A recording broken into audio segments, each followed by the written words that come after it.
நாம் மறுபடியுமாக எபேசு நிருபத்தின் 3ஆம் வான அனுபவங்களை பெற்றுக்கொள்ள அவளோடு வந்திருக்கிறவங்க ஒவ்வொருவரையும் இயேசு கிறிஸ்துவின் நாமத்தினாலே உங்கள் இருதயத்தின் வாஞ்சைகளும் விருப்பங்களும் உங்கள் விசுவாசத்தின்படி உங்களுக்கு ஆக கடவுது என்று சொல்லி வாழ்த்தி வரவேற்கிறேன்.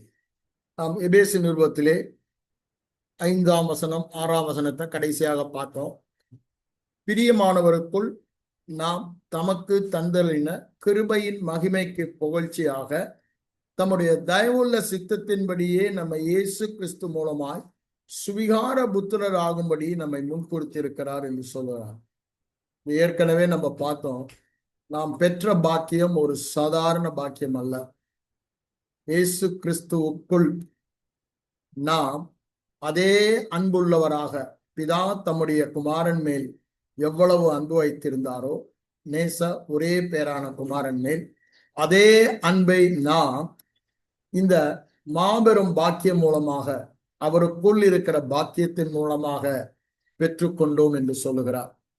நீங்க பழைய உடன்படிக்கையில பாத்தீங்கன்னா, அங்க தகன பலி செலுத்தும் பொழுது என்ன பண்ணுவாங்கன்னா, அவர்கள் அந்த ஆடா மாடு மேல கைகளை வைத்து தங்களுடையதை அங்கு சென்று அங்கிருந்து அதனுடைய, அதாவது ஒரு குறையில்லாத பரிபூர்ணம் உள்ள ஒரு அனிமல் அங்க சாக்ரிஃபைஸ் பண்ணப்படும் பொழுது அந்த குறைவில்லாத பரிபூர்ணம் இவர்களுக்கு மாற்றப்படுவதாக வருடத்துக்கு ஒரு தடவை அதை அவங்க செய்வதை நம்ம பார்க்கிறோம். அதுபோல இப்பொழுது என்ன ஆச்சுன்னா, நம்முடைய பழுதற்ற மாசற்ற பலியாகிய இயேசு கிறிஸ்துவின், அதான் அடுத்த வார்த்தையில சொல்றாரு பாருங்க, நான் அதை வாசிட்டு இதை உங்களுக்கு சொல்றேன். அவருடைய கிருபையின் ஐஸ்வர்யத்தின்படி அவருடைய ரத்தத்தை, இவருடைய ரத்தத்தினாலே பாவ மன்னிப்பாகிய மீட்பு இவருக்குள் நமக்கு உண்டாயிருக்கிறது என்று சொல்லுகிறார். இந்த மாபெரும் பாக்கியத்தை பற்றி நாம் கடைசி 2 வாரங்களில் பெற்றோம். அந்த பாக்கியத்தை பெறுவதற்கு நாம் என்ன செய்தோம் என்று பார்த்தால், வேதம் இங்கு சொல்லுவது அது நமது கிரியையே அல்ல. இயேசுவானவர் இருக்கிற வண்ணமாகவே நம்மை மாற்றிவிட்டார். அவருடைய அழகு, அவருடைய பரிபூரணம், அவருடைய பரிசுத்தம் எல்லாமே நம்முடைய கணக்கில் வந்து விட்டது. இப்பொழுது அவர் இருக்கிற வண்ணமாகவே நாம் இருக்கிறோம். அவர் மேல் எவ்வளவு அன்பு கூர்ந்தாரோ அதே அன்பை நம்மேலே அன்பு கூறுகிறார். அவரை பார்த்து சொன்ன என் நேசகுமாரன் பிரியமாய் இருக்கிறேன் என்பதை நம்மையும் பார்த்து சொல்லுகிறார். அவரோடு கூட நம்மையும் உட்கார வைத்து விட்டார்.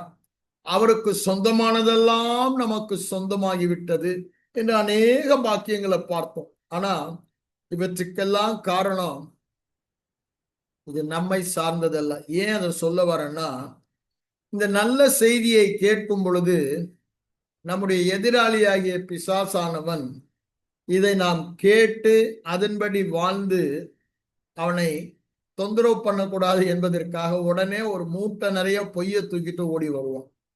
அவன் பொய்யை தூக்கிட்டு ஓடி வந்து என்ன சொல்லுவானா, ஆமா சந்திரசிங் சொன்னதெல்லாம் கரெக்ட் தான், ஆனா அது உனக்கு பலிக்காது. நீ ஐஸ்வர்யனா வாழ முடியாது, நீ பரிசுத்தமா வாழ முடியாது, நீ வியாதி இல்லாம வாழ முடியாது, நீ இயேசுவாக உலகத்துல வாழ்ந்து தேவர் ராஜ்யத்தை உலகத்துக்கு காண்பிக்க முடியாது. ஏன் தெரியுமா அப்படின்னுவான். உனக்கு பாவம் உண்ணு இருக்கு, நீ இன்னும் பாவம் செய்கிற. நீ ரட்சிக்கப்படுறதுக்கு முன்னால இருந்த பாவத்தெல்லாம் மன்னிச்சுட்டாரு, அதுக்கப்புறம் உள்ள பாவங்கள் எல்லாம் ஆண்டவர் ஒன்றும் மன்னிக்கலன்னு ஒரு பொய்ய முதல்ல சொல்லுவோம். ஆனா வேதம் சொல்லுற சத்தியம் நீங்க புரிந்து கொள்ளணும். என்ன? எல்லா பாவங்களையும் நீக்கி நம்மை சுத்திகரித்து அவைகளை ஒருபோதும் நினையாதிருப்பேன்னு ஆண்டவர் சொல்றாரு. இப்ப நினைக்கிறவன் ஒரு பையதான். யாரவன்? நம்ம எதிராளி. அவன் பொய்யை ஏற்றுக்கொண்டு சபையிலும் நம்ம கிறிஸ்தவர்களும் அதை இன்னும் சொல்லிக்கிட்டு இருக்காங்க. ஆண்டவர் ஒண்ணு உங்க பாவத்துக்காக உங்களை தண்டிக்கிறாருன்னு. அப்படித்தானே? இதெல்லாம் தவறான பொய். என்ன பொய்? எல்லா பாவத்தையும் மன்னிக்கல. ரட்சிக்கப்படுறதுக்கு முன்னாடி உள்ள பாவத்தை மன்னித்தாரு, அதுக்கப்புறம் உள்ள பாவத்தை நீ வாயில கன்ஃபர்ஸ் பண்ணி பாவ அறிக்கை பண்ணி மன்னிப்பு கெஞ்சி கூத்தாடி வாங்கணும், உன் கிரியை சார்ந்ததுன்னு அடுத்த பொய். அடுத்தது, ஆண்டவர் பாவத்தை தான் மன்னித்தாரு தம்பி, அத தண்டனை உனக்கு இருக்குது, இது காலாங்காலமா நான் சிறு வயதிலிருந்து கேட்டு எனக்கு பயத்தை கொடுத்தது. ரட்சிக்கப்பட்ட, ஆனா ஒருவேளை இன்னைக்கு நீ பாவம் செஞ்சு அதை ஆண்டவர்கிட்ட அறிக்கை செய்து ஒப்புரவாகாம இருந்தினா, இன்னைக்கு ஆண்டவர் வருவதவனா அம்போன்னு விட்டுட்டு போயிடுவாரே, எவ்வளவு பரிதாபம் அப்படின்னு ஒரு பயத்தை கொடுத்தாங்க. இதெல்லாம் இந்த பிசாசு பைய கொடுத்த பொய்யை எடுத்து சபையில போதித்தாங்க. ஆனா வேத வசனத்துல அது மாதிரி சொல்லல. அப்படிதானே? நித்தியமாக நம்முடைய பாவங்களை நம்மை விட்டு அகற்றி நீதிமானாக்கி விட்டார் தான் சொல்றாரு. ஆகவேதான் நமக்கு ஜட்ஜ்மெண்டே இல்லைன்றாரு. அதாவது இவங்க சொல்றாங்கல்ல, ஆண்டவர் உங்க பாவத்தை தண்டிக்க போறாருன்னு. ஏற்கனவே என் பாவம் உங்க பாவத்தை சிலுவையில இயேசு மேல தண்டித்துட்டார். இதெல்லாம் வேதம் சொல்லும் சத்தியம். இவங்க அதை தான் இப்படி சொல்லுவாங்க. அப்ப பாருங்க, எனக்கு கூட 2015ல ஹார்ட் அட்டாக் வந்துச்சு. அப்போ எனக்கு ஒரு பெரிய கேள்விக்குறி. என்ன, நான் அது வரைக்கும் வியாதி பட மாட்டேன்ற ரொம்ப ஸ்ட்ராங்கா இருந்தேன். இப்ப இருக்கிறது மாதிரி அப்ப ரொம்ப ஸ்ட்ராங்கா இருந்தேன்.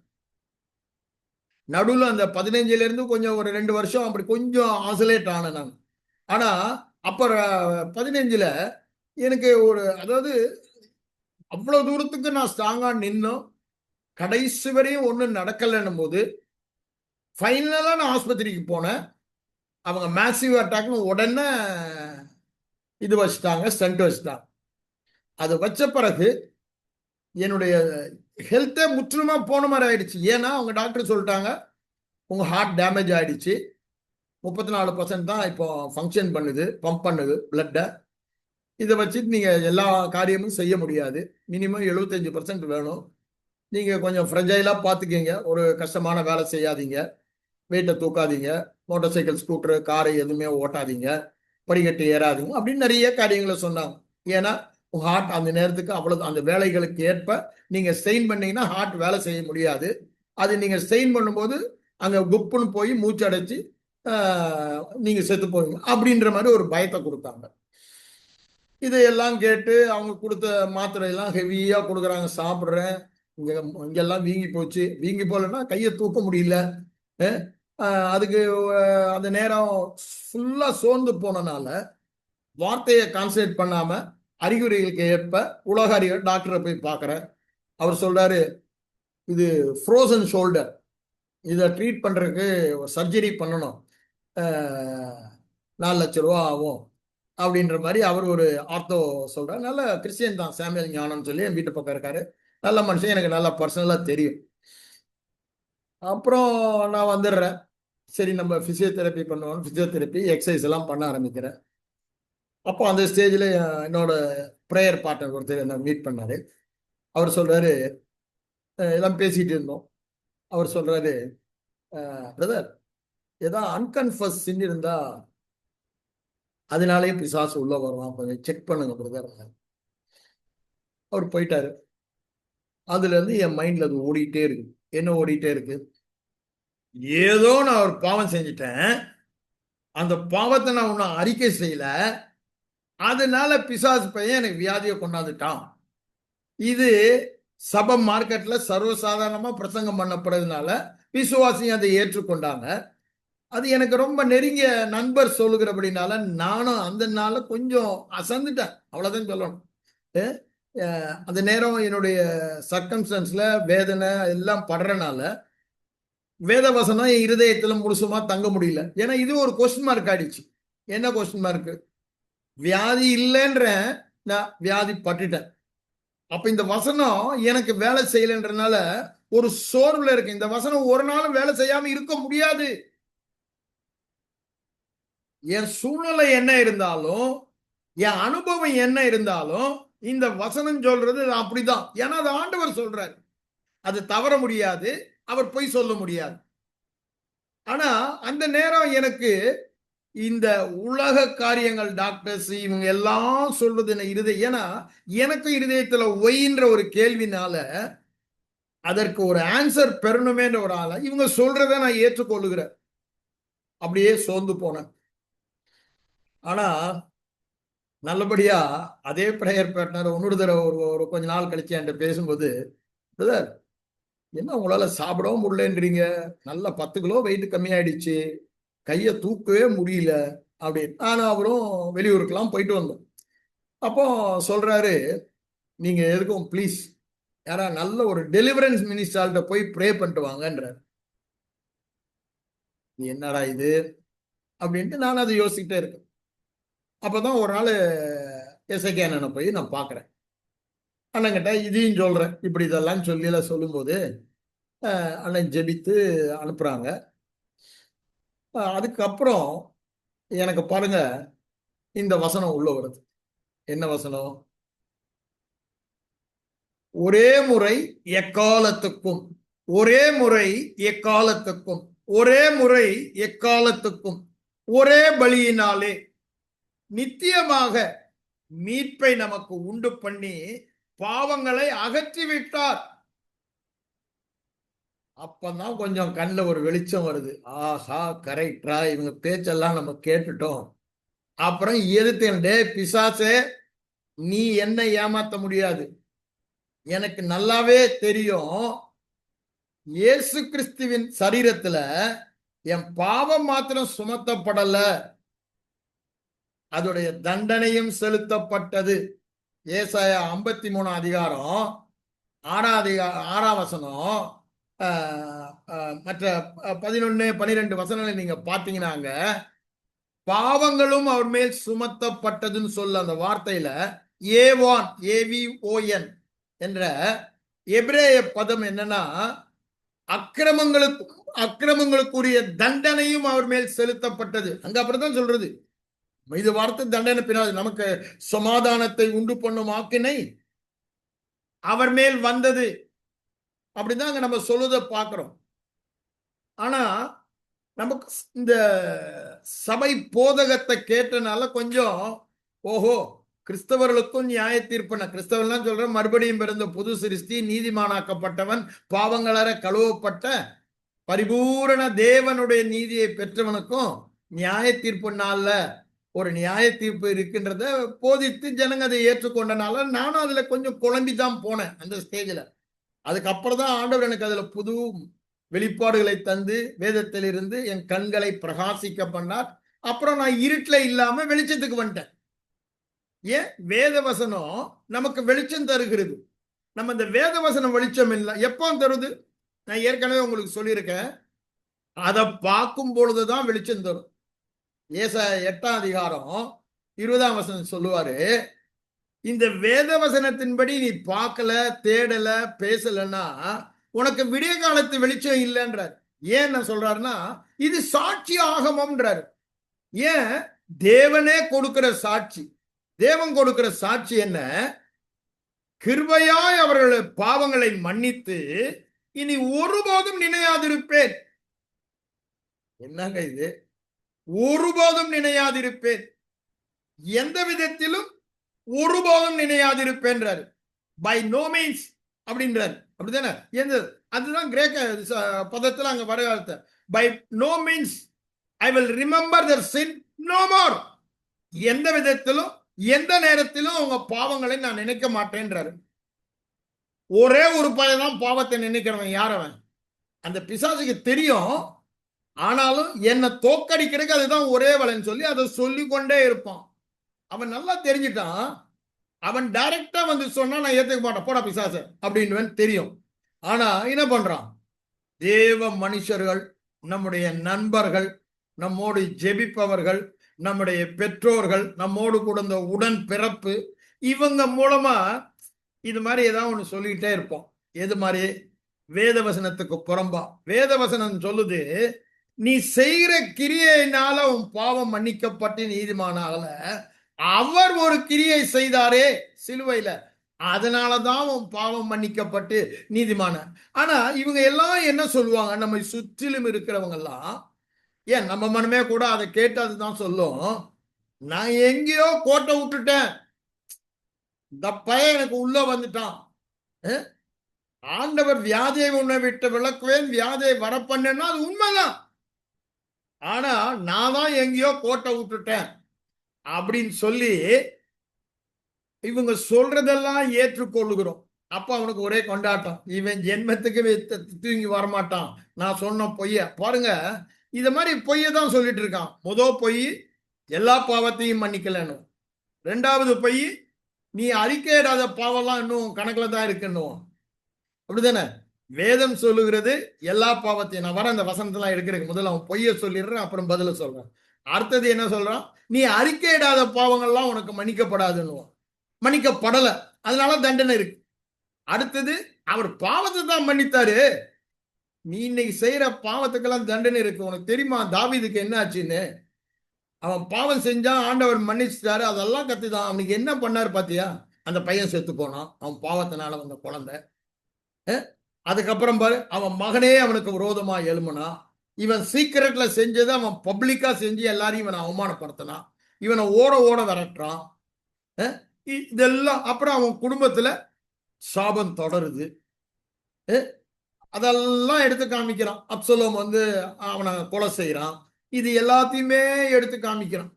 அப்ப பாருங்க, இது வந்து பழைய உடன்படிக்கையில நியாய பிரமாணத்துக்கு கீழே இருந்த மக்களை பற்றி அங்க காண்பிக்கிறது. இதை எடுத்து நமக்கு சொல்லி பிரசங்கம் பண்ணி இன்னைக்கு என்ன சொல்லிடுறாங்க, எனக்கு தெரிஞ்சு சில பேருக்கு ஏதா குழந்தை இல்லைன்னு வச்சுக்கீங்களேன், உடனே இந்த பயல் என்ன தெரியுமா சொல்லுவாங்க, அவங்க கல்யாணத்துக்கு முன்னாடி தப்பா நடந்திருப்பாங்க, அந்த சாபம் இல்ல அவங்க அப்பங்காரன் இருக்கான் பாருங்க, அவங்க அம்மாக்காரங்க இருக்காங்க பாருங்க, அவங்க அப்பாக்கு அப்பாக்கு அப்பாக்கு அப்பா, அவங்க இது மாதிரி ஏதாவது பொம்பளைய கெடுத்திருப்பானுங்க, அது சாபம் விட்டுருக்கும் அது அப்படின்னு சொல்லி இந்த பழைய கதையே சொல்லிட்டு இருப்பாங்க. கிறிஸ்துவுக்கு முன்னால என்ன இருந்துச்சோ அந்த கதையை சொல்லிக்கிட்டு இருப்பாங்க. அது அப்படியே பரம்பரையா அந்த ரத்தம் சிந்தினா அப்படியே ரத்தம் உன் ஃபேமிலியில சிந்தப்படும், மரணம் நடக்கும். இந்த மாதிரி நீ கற்பழிச்சினா அது கற்பழிக்கப்படும், அப்புறம் குழந்தை இருக்கா, இது மாதிரி இதெல்லாம் அதோடைய ஆஃப்டர் எஃபெக்ட்ஸ் சொல்லுவாங்க.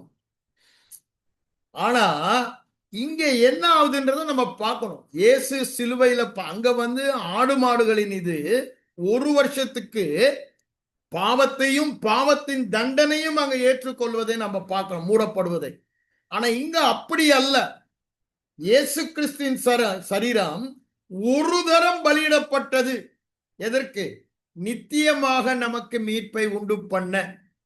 எபிரேயர் 9ஆம் அதிகாரம் 12ஆம் வசனத்துல அதை சொல்றாரு. அது என்ன மீட்புங்க? நித்திய மீட்பு. அப்படின்னா நித்திய மன்னிப்பு. நித்தியமாக நான் பாவம் மன்னிக்கப்பட்டவன், அதனாலதான் நித்தியமாக என் மேல அன்பு கூறுகிறாரு.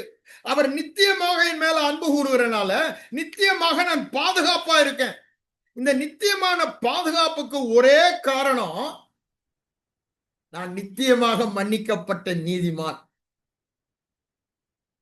இங்க என்னுடைய கிரியைக்கு இடமே இல்லை. இங்க என்ன சொல்றாரு பாருங்க, 7ஆம் வசனத்துல, அவருடைய கிருபையின் ஐஸ்வர்யத்தின்படி. இவங்க சொல்றதெல்லாம் என்ன? உன்னுடைய பாவ மன்னிப்பையின் அறிக்கையின்படின்றாங்க. இங்க அப்படி போடல. நான் வரேன், நீங்க 1 யோவான் 1:9 உடனே யோசிப்பீங்க, நான் இல்லைன்னு சொல்ல வரல.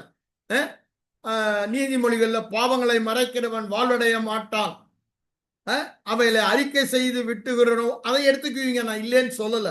அதுக்கு நான் வரேன். இங்க வேதம் என்ன சொல்லுகிறது என்பதை உங்களுக்கு காண்பிக்க வருகிறேன். அவருடைய கிருபையின் ஐஸ்வர்யத்தின்படி என்ன போட்டிருக்குங்க? பாவ மன்னிப்பாகிய மீட்பு கிறிஸ்துவுக்குள் நமக்கு உண்டாயிருக்கிறது. நீ அறிக்கை இட்ட பின்பு பாவங்களை எல்லாம் உனக்கு பாவ மன்னிப்பு உண்டாகும் சொல்றாரா? இல்லங்க. எந்த நாளில் அவருடைய சுவிசேஷத்தை கேட்டு விசுவாசித்தேனோ அந்த ஒரு செயல்தான், விசுவாசித்த ஒரே செயல்தான். அங்க செயலே இல்லை. எங்க ஆண்டவர் பொய் சொல்ல மாட்டாரு, அவர் சொன்னா உண்மைதான் ஏற்றுக்கொண்ட, அவ்வளவுதான். அந்த ஒரு செயலின் நிமித்தமாக இங்க என்ன சொல்றாரு? பாவம் மன்னிப்பாகிய மீட்பு நமக்கு இவருக்குள் இவருடைய இரத்தத்தினால் நமக்கு உண்டாயிருக்கிறது. அவருடைய கிருபையின் ஐஸ்வர்யத்தின்படி கிறிஸ்துவுக்குள் நாம் வைக்கப்பட்டபடியால், கிறிஸ்துவுக்குள் வைக்கப்பட காரணமாயிருந்த இரத்தத்தினால் பாவம் மன்னிப்பாகிய மீட்பு நமக்கு உண்டாகும் அல்ல, உண்டாயிருக்கிறது. Already we have it. அது நித்தியம் என்பதை நான் உங்களுக்கு அதிக மாசத்து காமிச்சிடுறேன். இந்த பாவ மன்னிப்பு நான் பாவம் செஞ்சதும் போயிடும்ன்றாங்கல்ல, இதெல்லாம் புரிஞ்சுக்கணும். சபை மார்க்கெட்ல இத மாதிரி தவறான உபதேசத்தை கொடுத்து தான் தேவ ஜனங்களை வருத்தப்பட்டு பாரம் சுமக்க வச்சுட்டாங்க. அவங்க ஒரு விரல்னால கூட அதை செய்ய மாட்டாங்க. வாழவே முடியாது இல்ல. அவங்க மட்டும் பாவமே செய்யாம வாழ்றாங்கன்னு நினைக்கிறீங்களா? அவங்க சொல்றதெல்லாம் அவங்களுக்கு உண்மைதான், இல்லைன்னு சொல்லல. ஆனா இருதயத்தை கொஞ்சம் கடினப்படுத்திக்கிட்டு இந்த ஜனங்களுக்கு இப்படி போதிக்கிறாங்க. ஏன் இப்படி பண்றாங்கன்னா அவங்களுக்கும் ஒரு இதுதான், ஜனங்க நல்லா இருக்கணும்ன்ற ஒரு எண்ணத்துல தான் சொல்றாங்க. ஆனா வெளிச்சம் இல்ல, அதுதான் அங்க பிரச்சனை. வெளிச்சம் இல்லாதனாலதான் இங்க எபிரேயர் 9ஆம் அதிகாரம் பாருங்க, 12ஆம் வசனத்துக்கு வாருங்க. என்ன சொல்ற பாருங்க.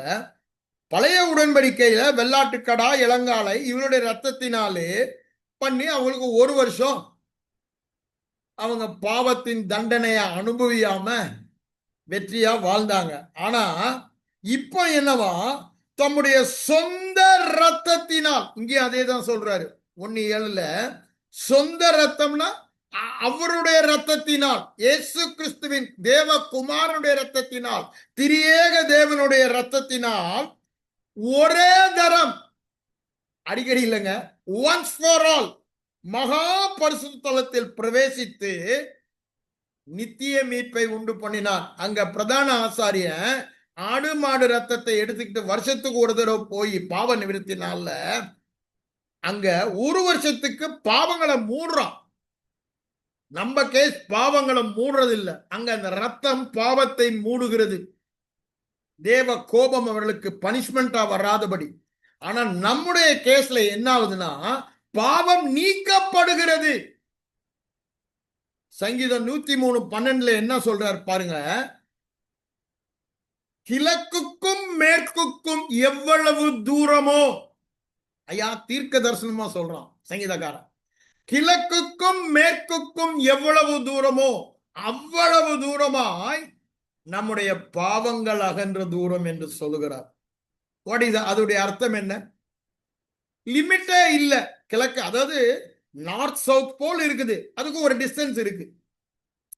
இந்த ஈஸ்ட் அண்ட் வெஸ்டுக்கு ஒரு டிஸ்டன்ஸ் லிமிட்டே இல்ல, அது கணக்கும் பார்க்க முடியாது, அவ்வளவு தூரம். அப்போ அளவிடவே முடியாது, நீங்க எண்ணியே பார்க்க முடியாது. அந்த அளவுக்கு பாவத்தை என்ன பண்ணிட்டாராம், நம்மை விட்டு நீக்கி விட்டார். ஒரே காரணம் என்ன? இயேசு கிறிஸ்துவின் ரத்தம் பரிகாரமாக செலுத்தப்பட்டது. அதை ஏசாயா சொல்லும் போது என்ன சொல்றாரு, அதையும் நம்ம வாசித்துருவோம். ஏசாயா தீர்க்க தரிசன புத்தகத்துல 44:22 எடுங்க. அவர் என்ன சொல்றார் பாருங்க. எல்லாம் தீர்க்க தரிசனமாய் அவர்கள் சொன்னது. உன் மீறுதல்களை மேகத்தை போலவும் உன் பாவங்களை கார்மேகத்தை போலவும் அகற்றிவிட்டேன். என்னிடத்தில் திரும்பு, நான் உன்னை எனக்கென மீட்டு கொண்டேன்.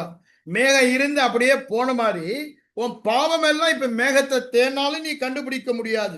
அதை தான் சொல்றாரு. அதுக்கு முந்தின அதிகாரம் பாருங்க, 43:25 அவர் அங்க என்ன சொல்றாரு பாருங்க.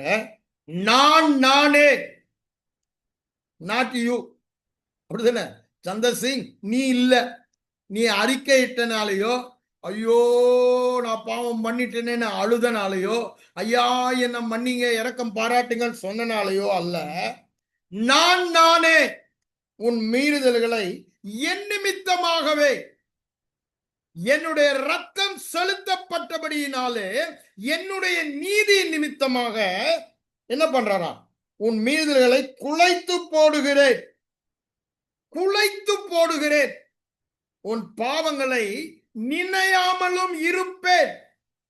ஐயா பழைய ஏற்பாட்டிலேயே தீர்க்க தரிசனமா சொல்றாரு. அததான் எபிரேயாக்கியவன் எடுத்து எபிரேயர் 10:17 எபிரேயர் 8:12 கிருபையாய் அவருடைய பாவங்களை மன்னித்து அவைகளை இனி ஒருபோதும் நினையாதிருப்பேன்னு தமிழ்ல போட்டிருக்கு. ஒழுங்கு கிரேக்கல என்ன சொன்ன, எந்த விதத்திலும் ஒருபோதும், ஒரு விதத்துல கூட, அப்படிதானே, எந்த விதத்திலும் ஒரு விதத்துல கூட அதை நான் நினைக்க மாட்டேன், எந்த விதத்திலும் எப்போதும் அதை நான் நினைக்க மாட்டேன் என்று சொல்லுகிறார். இது யாருங்க எழுதுனது? இது எழுதப்பட்டது தேவனுடைய மனிதர்கள் தேவ ஆவியால் ஏவப்பட்டு பழைய ஏற்பாட்டுல தீர்க்க தரிசனமா சொல்றாங்க. இப்ப நடந்து முடிந்ததை புதிய ஏற்பாட்டுல சொல்றாங்க. அதுதான் அவர் இங்க சொல்றாரு, அவைகளை நினையாமலும் இருப்பேன் என்று சொல்லுகிறார். திருப்பி ஏசாயா 38க்கு வாங்க. அங்க என்ன சொல்றாரு பாருங்க.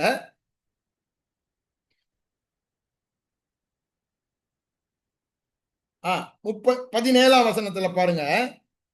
அங்க என்ன சொல்ல பாருங்க, தேவரீரோ என் ஆத்துமாவை நேசித்து அழிவின் குழிக்கு விளக்கினீர், என் பாவங்களை எல்லாம் என் முதுகுக்கு பின்னாக பார்க்க முடியுமா? அந்த டிஸ்டன்ஸ் காணப்படா முடியாத அளவுக்கு அதை தீக்கிட்டாரு. அதை தான் இங்க சொல்றாரு. அதே 1ஆம் அதிகாரத்துல என்ன சொல்றாரு பாருங்க, உங்கள் பாவங்கள் எப்பேற்பட்ட பெரிய பாவம் சிறிய பாவம் மனுஷன் சொல்லுவான், இது ஆண்டவர் மன்னிப்பார் பிரதர், இது விபச்சார பாவம், இது அந்த விக்கிரக ஆராதனை பாவம், அப்படி இப்படிலாம் சொல்லுவாங்க. ஒன்னொன்னே பாவத்தை. ஆனா ஆண்டவர் என்ன சொல்றாரு 18ல, வழக்காடுவோம் வாருங்கள், உங்கள் பாவங்கள் சிவேர் என்றிருந்தாலும் உறைந்த மலையை போல வெண்மையாகும், அவைகள் இரத்தாம்பர சிவப்பா இருந்தாலும் பஞ்சை போலாகும். என்ன அழகா சொல்லியிருக்காரு பாருங்க. அப்போ அந்த இருக்க இடமே தெரியாம, அது எரேமியா ரொம்ப நல்லா சொல்லுவாரு. எரேமியாட்ட வாங்க, எரேமியா 33 முதல்ல படிப்போம். அவர் என்ன சொல்றார் பாருங்க. 33 ஏன்னா ஹீலிங்கை பத்தி அவர் நமக்கு நன்மை சொல்லி பத்தி சொல்லும் போது 9ஆம் வசனம் சொல்றாரு பாருங்க. 9க்கு முன்னாலே 8லேயே சொல்றாரு. என்ன சொல்றாரு பாருங்க, அவர்கள் எனக்கு விரோதமாய் குற்றம் செய்த எல்லா அண்டர்லைன் எல்லா அக்கிரமங்களுக்கும் அவர்களை நீங்களாக்கி, அக்கிரமமே நீங்கள் ஆச்சுன்னா அப்புறம் எங்க பனிஷ்மெண்ட்? அப்ப எப்படிங்க மத்த பையன் உள்ள வர முடியும்? அவர்களை சுத்திகரித்து அவர்கள் எனக்கு விரோதமாக அக்கிரமத்துல குற்றம் செய்து துரோகம் பண்ணினாங்க பாருங்க. அந்த துரோகங்கள் எல்லா அக்கிரமங்களையும், துரோகம் பண்ணின எல்லா அக்கிரமங்களையும் என்ன சொல்றாரு, மன்னிப்பே. அதனாலதான் அவரும் சொல்றாரு பின்னாடி 16ல, அந்த நாட்களில் அதுக்கப்புறம் சொல்றாரு, நன்மை செய்ய போறோம், எல்லாருக்கும் ஒரு பயம் வரும், இது எல்லாம் இந்த ஒரு காரணத்தினால. அதை தான் நான் சொல்ல வரேன். எல்லாமே இந்த ஒரு காரணம், அவருடைய ரத்தம் சிந்தப்பட்டபடியால், பாவங்கள் நீக்கப்பட்டு நினையாதிருக்கிறபடியால் ஆண்டவர் நம்ம சுகமாக்குறாரு, குணமாக்குகிறாரு, பரிபூர்ண சமாதானம் தராரு. எல்லா ஜனங்களுக்கும் அந்த வித்தியாசத்தை பார்த்து ஒரு பயம் வரும், ஆண்டவருக்கு அது மகிமையும் புகழ்ச்சியும் வரும். அப்படி நிறைய காரியங்களை சொல்லிட்டு 16 சொல்றாரு பாருங்க, அவர்கள் சுகமாய் தங்குவார்கள். ஏன் காரணம்? அவர் எங்கள் நீதியாய் இருக்கிற கர்த்தர், ஜெகோவா ஷிக்கேனோ அப்படின்னு என்ன, அவர் தான் எங்கள் நீதி. இப்போ அவர் பாவமாகி அவருடைய நீதி எங்களுக்கு தந்துட்டாரு. இன்னைக்கு என்ன பார்த்து கேட்டீங்கன்னா உன் நீதி என்னன்னா, இயேசுவின் நீதி என்னவோ அதான். ஏன் அங்க அதுதானே மாறிச்சு. அந்த முதல் ஸ்டெப்பே அதுதான். ரத்தத்தினால வந்த விளைவை தான் நான் சொல்லி கொண்டிருக்கேன். அந்த ரத்தம் பரிகாரமாக செலுத்தப்பட்டபடினால், பாவம் மன்னிப்பாகிய மீட்பு நமக்கு வந்தபடினால்தான். அதுக்கு முன்னாடி சொல்றாருல, அவருக்குள் சகல ஆசீர்வாதம், இதுதான் பேசிஸ், நோ அதர் ரீசன். அடுத்தது சொல்றாருல, உலக தோற்றத்திற்கு முன்பே நம்மை அப்படியே பரிசுத்தவானாக்கிட்டார்னு, அதற்கு காரணம் இதுதான். அடுத்தது சொல்றாருல, அவருக்குள் அவருடைய பிரியமானவருக்கு பிரியமானவராக, அன்புள்ளவராக, தயவு பெற்றவனாக, பாதுகாக்கப்படுவனாக மாற்றப்பட்டதன் காரணம் இந்த ஒரே பரிகாரம், மரணம், இயேசுவின் ரத்தம். அததான் அப்படியே வரிசையா சொல்ற. அப்போ நம்மளுடைய மாபெரும் ஸ்லாக்கியத்தை பார்த்தோம். ஆனா உடனே பிசாசு வந்து என்ன சொல்றான், இது உனக்கு நடக்காது, இது உனக்கு, அவருக்கு பாரு நடக்கல, உங்க பாசுக்கு பாரு நடக்கல, இவரை பாரு நடக்கல. எவ்வளவு பெரிய பரிசுத்துவம்! அதான் அந்த பாவம். நீ அதுக்கப்புறம் செஞ்ச பாவம் எல்லாம் மன்னிக்கப்படல, நீ அறிக்கையிடணும். ஒரு பையனும் எல்லா பாவத்தையும் அறிக்கையிடவே முடியாது. ஏன்னா எனக்கு பாவம்ன்றது உங்களுக்கு பாவம் தெரியாது. நீங்க அதை மாதிரி உங்க மனசாட்சி வச்சிருப்பீங்க, நான் அதை மாதிரி ஏன் மனசாட்சி வச்சுறேன். ஆனா எல்லாரும் எல்லா விதத்திலும் பாவங்களை அறிக்கையிட்டதா இல்லவே இல்லை. அதனால அது ஆகாத கதையை பிசாசு கொண்டாந்து ஏமாத்துறதுக்கு வச்சிருக்கான். இங்க அதை சொல்லிட்டு தான் பாருங்க, பின்னாடி வாங்க 50ஆம் அதிகாரத்துக்கு. அங்க அவர் என்ன சொல்றார் பாருங்க, 50ஆம் அதிகாரத்துல 20ஆம் வசனம். அந்நாட்களிலும் அக்காலத்திலும் இஸ்ரவேலின் அக்கிரமம் தேடப்பட்டாலும் தேடப்பட்டாலும் காணாதிருக்கும். ஐயா, நீ என்னதான் தேடினாலும் அது நீ பார்க்க முடியும். அது இயேசு மேல செலுத்தப்பட்டு, இல்ல பிரதர் இப்பதான் நான் செஞ்சேன், எஸ், அதுவும் அவர் மேல, அவர் டைம் ஜோன் இல்லாதவர் தேவன், அப்பொழுதே செலுத்தப்பட்டு உலகத்தின் சகல பாவங்களும் அவர் மேல் செலுத்தப்பட்டது. அதுதான் இங்க சொல்றார் பாருங்க, தேடப்பட்டாலும் நீ செய்த பாவம் காணாதிருக்கும், அது தேடப்பட்டாலும் அது கிடையாதிருக்கும் என்று சொல்லுகிறார். ஏன்னா நான் அவர் பாவங்களை ஆண்டவர் மன்னிச்சுட்டாருன்னா, நீ என்னதான் தேடினாலும் கண்ணால அதை பார்க்க முடியாது, அது உனக்கு கிடைக்காது. அதுதான் இங்க சொல்றாரு. மீகா சொல்லும்போது 7ஆம் அதிகாரத்துல பாவங்களை மன்னிக்கிறதற்கு உமக்கு ஒப்பானவன் யார், அதுதான் அவன் பேரையே அவனுக்கு வச்சுட்டாங்க அப்பா. அங்க அவரு என்ன சொல்றாரு பாருங்க, சமுத்திரத்தின் ஆழத்துல போட்டுட்டாரு, அது நீ தேடினாலும் கிடைக்காது, தேடினாலும் அதை பார்க்க மாட்ட, அவ்வளவு தூரத்துக்கு கொண்டு போயிட்டாருன்றார். அததான் நான் சொல்ல வரேன், அவர் செய்த நித்திய மீட்புன்னு சொல்றாரு, அதற்கு ஆதாரத்தை தான் இதெல்லாம் நான் உங்களுக்கு சொல்லிட்டு வரேன். அவர் நமக்கு உண்டு பண்ணினது நித்திய மீட்பு. நீங்க என்னைக்கு ரட்சிக்கப்பட்டீங்களோ அதுவரை செய்த பாவம் அல்ல, எந்த பாவங்களை நீங்க அறிக்கையிட்டீங்களோ அதை மாத்திரம் மன்னித்தாரு. இப்ப பாவமே செய்யாதபடினால அவருக்குள் அன்புள்ளவர்களாக பிரியமானவர்களாக இருக்கிறீங்கன்றது சுத்த பொய், வேதத்துக்கு ஒவ்வாதது, மற்றவனுடைய சரக்கு. அதை புரிந்து கொண்டோமானா கிறிஸ்தவ வாழ்க்கை I am the beloved of the Lord என்பதுல I am the highly favored one of the Lord, நான் தேவனுக்கு மிகவும் பிரியமானவன், அப்படிதானே, தேவனுக்கால் மிகவும் அன்பு கூறப்பட்டவன், பிதா குமாரனை எவ்வளவு நேசிக்கிறாரோ என் நேசகுமாரன் என்று சொல்லுகிறாரோ அப்படிதான். ஏன், அதுதானே எனக்கு வந்தது, அதுதானே வேதம் முழுவதுமாய் நம்மை பற்றி சொல்லுகிற சத்தியமாய் இருக்கிறது. அந்த இடத்துக்கு வரனால பிரியமானவன் அவருடைய மார்பிலே அமர்ந்திருப்பான், கர்த்தர் அவரை என்னாலும் காக்கிறார், என்னாலும் காக்கிறார். அப்போ என் பாதுகாப்புக்கு காரணம் நான் அவருக்கு பிலவன், பிரியமானவன். பிரியமானவனுக்கு ஒண்ணு நடக்க கூட, டே ஏஞ்சல்ஸ் இங்க வாங்கடாலாம், சந்திரசிங் யார் தெரியுமா, மை பிலவன், அப்படிதானே. ஒருவேளை இந்த பிரைம் மினிஸ்டரோ இந்த பிரசிடென்ட் ட்ரம்போ கூப்பிட்டு, இந்த பையன் யார் தெரியுமா, நம்ம பையன், ஒரு பையன் அவன் மேல கை வைக்காம பார்த்துக்க வேண்டியது, அவன் கால் தடறக்கூடாது, நீங்க தான் தூக்கிட்டு போகணும் அப்படின்னு தேவதூதர்களுக்கு இந்த உலக மக்கள் சொல்ற மாதிரி ஆண்டவர் ஏற்க கொடுத்துட்டா. அங்க சொல்றாரு, எவனா உன்னை தொட்டுட்டானா என் கண்மணியை தொடுற மாதிரி விடுவானா அப்படின்றாரு. அவ்வளவு தூரத்துக்கு நம்ம பாதுகாக்கிறாருன்னா அந்த அன்பு, அந்த அன்புக்கு காரணம் என்னங்க, நம்மில் அன்பு கூர்ந்து தம்மை தாமே ஒப்பு கொடுத்தார், அதுதான் அன்பு வெளிப்படுத்தப்பட்டது. அந்த அன்பின் விளைவுதான் பாவங்கள் எல்லாம் நீக்கப்பட்டது. அன்பு சகல பாவங்களையும் நீக்கி மூடும் என்று வேதவசனம் சொல்லுகிறது. அப்ப பாருங்க, சகல பாவங்களும் நீக்கப்பட்டதற்கு காரணமே ரத்தம். அந்த ரத்தம் சிந்தப்பட்டதற்கு காரணம் தேவ அன்பு. அதை தான் நான் உங்களுக்கு ஏற்கனவே வாசித்து காமிச்சேன். ரோமர் 5ஆம் அதிகாரத்துல நம்ம அதை பார்த்தோம். அப்ப பாருங்க, இந்த தேவ அன்பை குறித்த வெளிப்பாடு நமக்கு இருந்தா, அங்க சொல்றாருல பவுலடிகளார், we are more than conquerors, we are more than conquerors, நாம் முற்றும் ஜெயம் கொள்ளுகிறவர்கள்.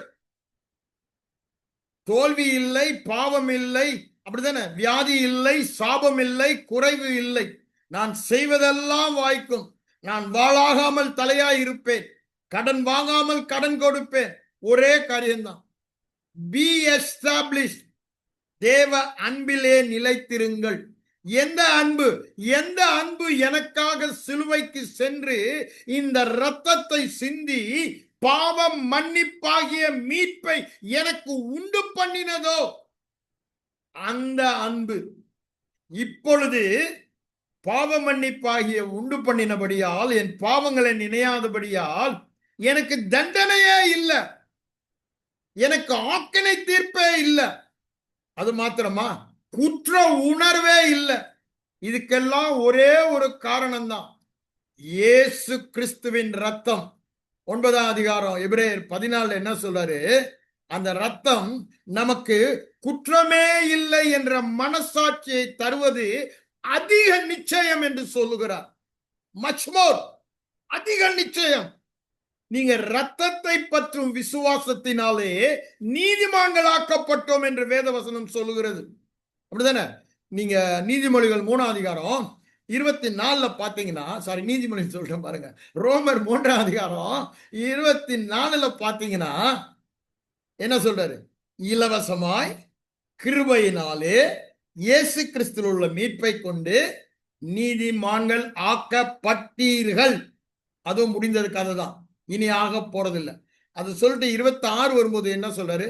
அவருடைய ரத்தத்தை பற்றும் விசுவாசத்தினால் பலிக்கும் பலியாக, அவரையே கிருபாதார பலியாக, பாவத்தை போக்கும் பலியாக, பாவத்தை நிவர்த்தி செய்யும், புறம்பே தள்ளி போடும் அந்த பலியாக அவரையே ஏற்படுத்தினார் என்று அங்கு சொல்லுவதை பார்க்கிறோம்.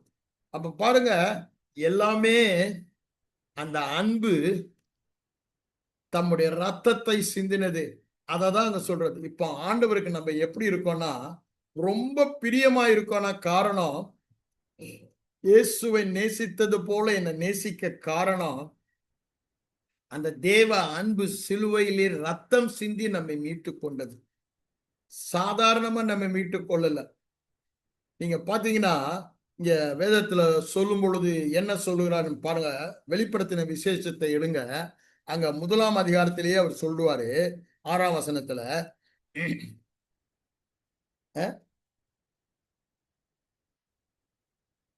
நம்மிடத்தில் அன்பு கூர்ந்து, எது ஃபர்ஸ்ட் ஸ்டெப்புங்க, அவர் நம்மிடத்தில் அன்பு கூறுகிறார். 2வது என்ன பண்றாருங்க? அவருடைய ரத்தத்தை சிலுவையிலே பாவத்திற்கு பரிகாரமாக, வேதம் தெளிவாய் சொல்லுகிறது. லேவியராகமத்துல 17ஆம் அதிகாரத்துல, ரத்தம் சிந்துதல் இல்லாமல் பாவம் மன்னிப்பு இல்லை. அப்படின்னா என்ன? பாவத்தின் சம்பளமாகிய தண்டனை செலுத்தப்பட வேண்டும். அததான் இங்க என்ன சொல்றாரு? அன்பு கூர்ந்து அந்த ரத்தம் சிந்தப்பட்டபடியால் நமக்கு என்ன வந்தது? நம்முடைய பாவங்களற நம்மை கழுவி. நீ இது நீ அறிக்கை இட்டப்பா, அதை கழுவிறேன், இதை அறிக்கை இடல, இதை நான் கழுவ மாட்டேன், அப்படியெல்லாம் சொல்லல. கழுவி நம்முடைய பிதாவாகிய தேவனுக்கு முன்பாக ராஜாக்களும் ஆசாரியரும் ஆக்கினருக்கு மகிமை உண்டாவதாக என்று சொல்றாரு. அதே திருப்பி 5ஆம் அதிகாரத்துக்கு வாங்க, அங்கே அதை சொல்வதை நம்ம பார்க்கலாம். வெளிப்படுத்தின விசேஷம் 5ஆம் அதிகாரம், அங்க என்ன சொல்றாரு பாருங்க. 9ஆம் வசனம், அங்கே என்ன சொல்றாரு பாருங்க. சகல கோத்திரங்களிலும், ஏனெனில் நீர் அடிக்கப்பட்டு சகல கோத்திரங்களிலும் பாஷைக்காரரிலும் ஜனங்களிலும் ஜாதிகளிலும் இருந்து எங்களை தேவனுக்கென்று நம் யாருக்கு சொந்தமானவர்கள்? தேவனுக்கு சொந்தமானவர்கள். எப்படி? அவருடைய ரத்தத்தினாலே மீட்டு கொண்டு, அவருடைய ரத்தத்தினாலே நம்மை அவருக்கு சொந்தமாக மீட்டு கொண்டார். இருளின் ராஜ்யத்தில் இல்ல, வெளிச்சத்தின் ராஜ்யத்தில் இருக்கிறோம். கோபத்தின் ராஜ்யத்தில் இல்ல, அன்பின் குமாரனுடைய ராஜ்யத்தில் நம்மை மீட்டு கொண்டார். அப்ப பாருங்க, நம்மை அந்த ரத்தம் எந்த இடத்திற்கு கொண்டு வந்தது என்று சொல்லிட்டு என்ன சொல்றாரு பாருங்க. ராஜாக்களும் ஆசாரியரும் ஆக்கினீர், பூமியிலே அரசாளுவோம். பரலோகத்துக்கு போனபடி இல்லைங்க, இந்த பாவங்கள் நீக்கப்பட்ட நீதிமானாக்கினபடியால் அங்க ரோமர் 5:17 சொல்வது போல அதிக நிச்சயம் நம்ம ஆளுத அதை தான் பாட்டா பாடுறாங்க பரலோகத்துல. ஆனா நம்ம ஆளுங்க ஒன்றும் ஒத்துக்க மாட்டேன்றாங்க. என்ன, பூமியில இருக்க வரைக்கும் பாவம் தான் பிரதர், வியாதி தான் பிரதர், கஷ்டம் தான் பிரதர், எல்லாம் அங்க போய் தான். ஆனா பூமியிலே அரசாளுவோம். அததான் அங்க 5:17 சொல்றாரு. கிருபையின் பரிபூரணத்தையும் ஈவாகிய நீதியின் பரிபூரணத்தையும் பெறுகிறவர்கள் இங்கு ஆளுகை செய்வது இப்போது அதிக நிச்சயம் என்று சொல்லுகிறார். இதுக்கெல்லாம் காரணம் என்னங்க? நம்மளுடைய கிரியை இல்லைன்னா நான் இப்ப என்ன சொல்றேன், நான் மனஸ்தாபப்பட்டு என் பாவத்தெல்லாம் அறிக்கேட்டேன்னு சொல்றேன்னு, அதனால அல்ல. விசுவாசித்த ஒரே காரணம், நித்தியமாக என்னை நீதிமானாக்கி விட்டார். பாவம் மறியாத அவரை பாவமாக்கி அவருடைய நீதியை எனக்கு தந்தார். 2 கொரிந்தியர் 5:21 சொல்றார். அப்போ இதை எப்படி செய்தார் என்பதுதான் அதுக்கு முன்னாடி சொல்றார். நீங்க 2 கொரிந்தியர் வாங்க, அங்க என்ன சொல்றார் பாருங்க. 5ஆம் அதிகாரத்துல, ஒருவன் கிறிஸ்துவுக்குள் இருந்தால் அவன் புது சிருஷ்டியாய் இருக்கிறான், பழையவைகள் பழையவைகள் எல்லாம் ஒளிந்து போயின, எல்லாம் புதிதாயின. இப்ப பழசு ஒண்ணு கூட கிடையாது. Totally a new man who never existed. இந்த புது சிருஷ்டி இது வரைக்கும் இல்லாத ஒரு புது மனிதன். அதை கொஞ்சம் நீங்க இமேஜின் பண்ணி பார்க்கணும். அந்த மனிதன் அவர் இருக்கிற வண்ணமாகவே இருக்கிறான், அவன் தேவ சாயலிலே இருக்கிறான். அதுதான் வேதவசனம் சொல்லுது. இதெல்லாம் அவர் பண்ணது காரணம் என்னன்றத அங்க விவரமா சொல்றாரு பாருங்க. 17க்கு அப்புறம் 18ல பாருங்க, 5ஆம் அதிகாரத்துல என்ன சொல்றாரு பாருங்க. இவை எல்லாம் தேவனால் உண்டாயிருக்கிறது. பாவமே இல்லாதவன், நித்திய நீதிமான், இயேசுவை போலவே எல்லாவற்றிலும் இந்த என் உள்ளான மனிதன் இருக்கிறான். என்னை அவர் பரிபூரணமாய் நேசிக்கிறார், என்னை தள்ளவே மாட்டாரு. நான் தவறுனாலும் என்ன பனிஷ் பண்ண மாட்டாரு, என்னை தள்ள மாட்டாரு, என்னை பாதுகாப்பாரு, என் மேல தயவு பாராட்டி எனக்கு என்னென்ன வேணுமோ அவையெல்லாம் செய்வாரு. நான் தவறும் போதும் நான் அவர்கிட்ட தைரியமா போக முடியும். நான் பாவம் செய்யும் போதும் அப்பா அப்படின்னு ஓட முடியும். எல்லாமே ஒரே காரணம், அந்த ரத்தம். அந்த ரத்தம் நமக்கு தந்தது. இங்க என்ன சொல்றார் பாருங்க 18ல, இவையெல்லாம் தேவனால் உண்டாயிருக்கிறது. அவர் இயேசு கிறிஸ்துவை கொண்டு நம்மை தேவனோடு ஒப்புரவாக்கினார். ஃபர்ஸ்ட் அதை தான் செய்யறார். அந்த ரத்தம் சிந்தப்பட்டபடினால பாவம் நீக்கப்பட்டு இயேசு கிறிஸ்துவனுடைய நீதியை நமக்கு கொடுத்தபடினால தேவனோடு நம்மை ஒப்புரவாக்கினார். முன்னாடி கோபாக்கினையின் பிள்ளைகளாய் இருந்தோம், இப்போ ஒப்புரவாக்கினார். அது என்னவெனில், உலகத்தாருடைய பாவங்களை எண்ணாமல். God was not imputing the sin. அததான் அங்க சொல்றாரு.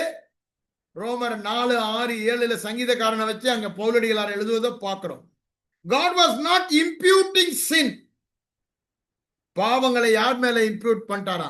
தம்முடைய குமாரன் மேல் செலுத்தி அவர்களை தமக்கு ஒப்புரவாக்கினார். எப்படி உங்களையும் என்னையும் ஒப்புரவாக்கினார்? நான் பரிசுத்தமாய் வாழ்கிறபடினால் ஒப்புரவாக்கினாரா? நான் பாவங்களை எல்லாம் அறிக்கையிட்டபடினால் ஒப்புரவாக்கினாரா? இல்ல. அவருடைய இரத்தத்தினால் உண்டான பாவ மன்னிப்பாகிய மீட்பினால் நாம் நீதிமானாக்கப்பட்டபடியால், அப்படிதானே, இலவசமாய் கிருபையினாலே இயேசு கிறிஸ்துவில் உள்ள மீட்பை கொண்டு இயேசு கிறிஸ்துவின் இரத்தத்தை பற்றும் விசுவாசத்தினாலே பலிக்கும் கிருபாதார பலியாக அந்த இரத்தம் செலுத்தப்பட்டபடியால் இந்த மாபெரும் பாக்கியம், அவரோடு ஒப்புரவாக்கப்பட்டோம். அதை தான் இங்க சொல்றாரு. இன்னைக்கு நம்ம அதை தான் முதல்ல தெளிவா, எவ்வாறு நாம் தேவனோடு ஒப்புரவாக்கப்பட்டோம். இங்க நம்ம கிரியையே எதுவுமே இல்லை. அப்போ அவரோடு ஒப்புரவாக்கப்பட்ட பின்பு அவரை விட்டு நம்ம தூரமா போக முடியுமா? நம்முடைய கிரியையினால முடியவே முடியாது.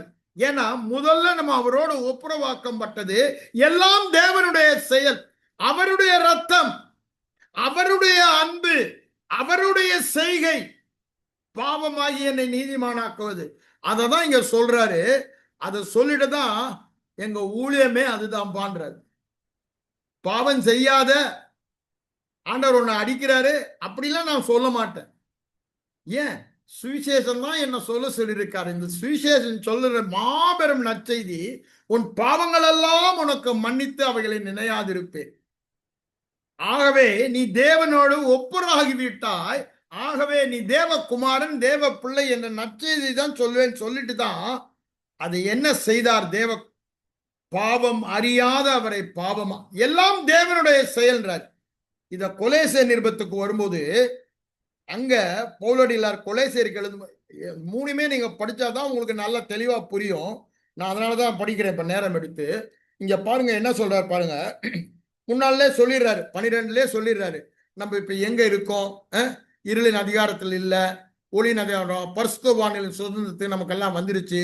அதெல்லாம் சொல்லிட்டு 14ல சொல்றாரு பாரு. இங்க 7ஆம் வசனத்துல சொன்னது, எபேசி 1:7 சொன்னத குமாரன் இதுக்கெல்லாம் காரணம் 12:13 சொல்லிட்டு, இதுக்கு காரணம் ஓன் கிரியை அல்லடா, ஓன் கிரியை அல்ல, குமாரனாகிய அவருக்குள் அவருடைய இரத்தத்தினாலே,